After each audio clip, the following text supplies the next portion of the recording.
السلام علیکم پیارے بچوں، اس ہفتے بھی ہم آپ کے لیے ایک بہت پیاری کہانی لے کر آئے ہیں۔ امید ہے کہ آپ کو ہماری پچھلی کہانی بہت پسند آئی ہوگی۔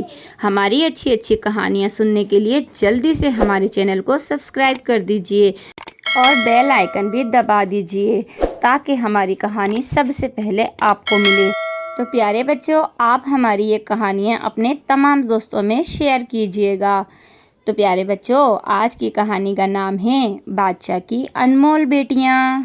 تو چلیے کہانی سنتے ہیں۔ ایک ملک میں ایک بادشاہ رہتا تھا۔ بادشاہ کی 3 بیٹیاں اور ایک بیٹا تھا۔ وہ بیٹیوں کو بالکل پسند نہیں کرتا تھا۔ وہ اپنی بیٹیوں سے بہت بیزار رہتا تھا اور کوشش کرتا تھا کہ میں جلد سے جلد ان کو اپنے محل سے نکال دوں، جبکہ اس کی بیٹیاں اس سے بہت محبت کرتی تھیں۔ بادشاہ کو اپنی تعریفیں سننے کا بہت شوق تھا۔ جو اس کی برائی کرتا اس کو وہ محل سے نکال دیتا تھا۔ ایک دن اس نے اپنی تینوں بیٹیوں کو اپنے پاس بلایا اور کہا کہ آج میں تمہارا امتحان لینا چاہتا ہوں۔ بادشاہ نے سب سے بڑی شہزادی سے پوچھا کہ تم مجھ سے کتنی محبت کرتی ہو؟ بڑی شہزادی کیونکہ بہت عقل مند تھی، اس نے اپنے ابا جان کو مکھن لگاتے ہوئے کہا، ابا جان، میں تو آپ سے پہاڑوں سے اونچا، سمندروں سے گہرا پیار کرتی ہوں۔ بادشاہ کو یہ سن کر خوشی ہوئی۔ بادشاہ نے اپنی دوسری شہزادی سے پوچھا کہ تم بتاؤ کہ تم مجھ سے کتنی محبت کرتی ہو؟ تو دوسری شہزادی بھی سمجھدار تھی، اس نے بہت پیار سے کہا کہ میں آپ سے 7 سمندر اونچا اور 7 زمینوں کی گہرائی سے زیادہ پیار کرتی ہوں۔ بادشاہ خوش ہو گیا اور کہا کہ واہ، تم نے تو میرا دل خوش کر دیا۔ بادشاہ نے اب تیسری شہزادی کو بلایا، اس سے پوچھا، بتاؤ کہ تم مجھ سے کتنی محبت کرتی ہو؟ تیسری شہزادی کیونکہ وہ سچ بولتی تھی، اس نے کبھی جھوٹ نہیں بولا تھا، اس نے کہا، ابا جان، اگر میں سچ کہوں تو آپ مجھ سے ناراض نہیں ہوں گے؟ بادشاہ نے کہا کہ یہ تو میرے سوال کا جواب نہیں ہے۔ شہزادی نے بہت ڈرتے ڈرتے اپنے ابا جان سے کہا کہ ابا جان، میں آپ سے نمک جتنا پیار کرتی ہوں۔ بادشاہ کو یہ سن کر بہت غصہ آیا۔ بے وقوف بادشاہ اس وقت اس کی بات نہیں سمجھ سکا۔ وہ غصے میں آ گیا اور کہنے لگا، تم میری برائی کرتی ہو، تمہیں محل میں رہنے کا کوئی حق نہیں۔ اس نے سپاہیوں کو بلوایا اور چھوٹی شہزادی کو جنگل میں چھوڑنے کا حکم دے دیا۔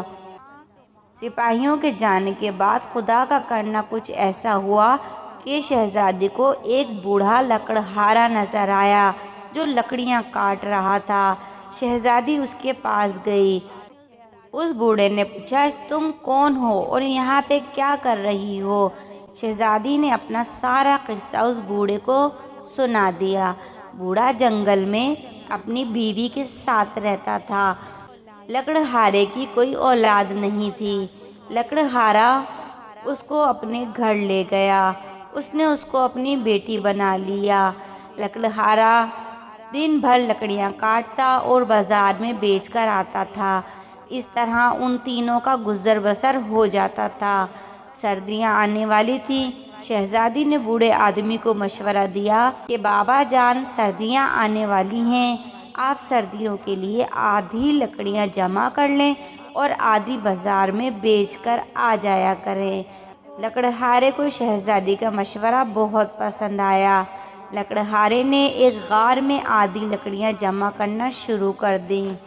ایک دفعہ ایسی زور کی آندھی آئی اور بجلی گری۔ خدا کا کرنا ایسا ہوا کہ بجلی غار میں آ کر گر گئی، جس سے غار میں آگ لگ گئی اور تمام لکڑیاں جل گئیں اور ساری لکڑیاں جل کر خاک ہو گئیں۔ بوڑھا بہت پریشان ہوا۔ شہزادی نے اسے تسلی دیتے ہوئے کہا، بابا جان، کوئی بات نہیں، اللہ کی جو مرضی، اس میں بھی اللہ کی کوئی نہ کوئی رضا ہوگی۔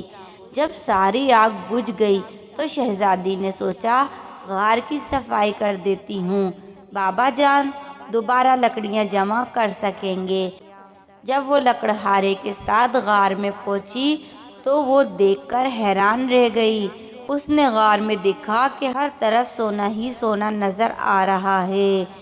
لڑکی نے اور لکڑہارے نے خدا کا شکر ادا کیا۔ لکڑہارے نے سونے کو بیچ کر شہزادی کے لیے ایک بہت بڑا محل بنوایا اور ایک بہت بڑی دعوت کا انتظام کیا۔ شہزادی نے اپنے باپ کو بھی دعوت نامہ بھجوایا تھا۔ جب بادشاہ دربار میں دعوت پر آیا تو اتنا خوبصورت محل دیکھ کر حیران رہ گیا۔ شہزادی نے بہت اعلیٰ قسم کے کھانے بنوائے تھے۔ بادشاہ جیسے ہی کھانے پر بیٹھا اس کے کھانے میں نمک نہیں تھا۔ بادشاہ بہت غصہ ہوا اور کہنے لگا، اتنا بدمزہ کھانا جس میں نمک ہی نہیں ہے، میں نہیں کھا سکتا۔ شہزادی جو کہ اپنے باپ کے سامنے نقاب میں کھڑی یہ سب دیکھ رہی تھی، اس نے کہا کہ آپ بغیر نمک کے کھانا کیوں نہیں کھا سکتے؟ بادشاہ کو اور غصہ آیا اور وہ کھانا چھوڑ کر اٹھ گیا اور کہنے لگا، نمک کے بغیر بھی کوئی کھانا ہوتا ہے کیا؟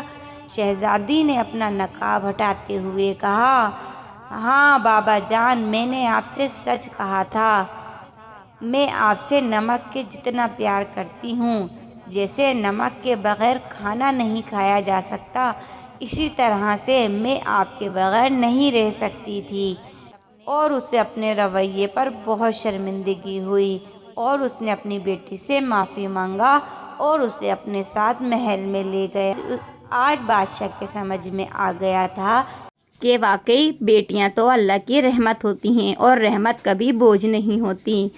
بیٹیوں کا فطری طور پر والد کی طرف زیادہ جھکاؤ ہوتا ہے۔ بیٹی اپنے والد کو دنیا کا اہم ترین ہستی یا ایک ہیرو کے طور پر دیکھتی ہے۔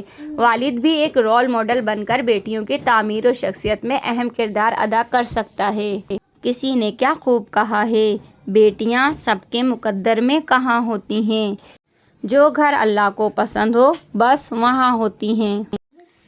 بیٹیاں پھول کی طرح ہوتی ہیں، ان کی قدر کرو، یہ پھول آپ کے گھر کی زینت ہیں۔ تو پیارے بچوں، آج کی کہانی آپ کو کیسی لگی؟ کمنٹس کر کے ضرور بتائیے گا، مجھے آپ کے کمنٹس کا انتظار رہے گا۔ ویڈیو پسند آئے تو لائک کر دیجیے گا۔ ملتے ہیں اگلی کہانی میں۔ اللہ حافظ۔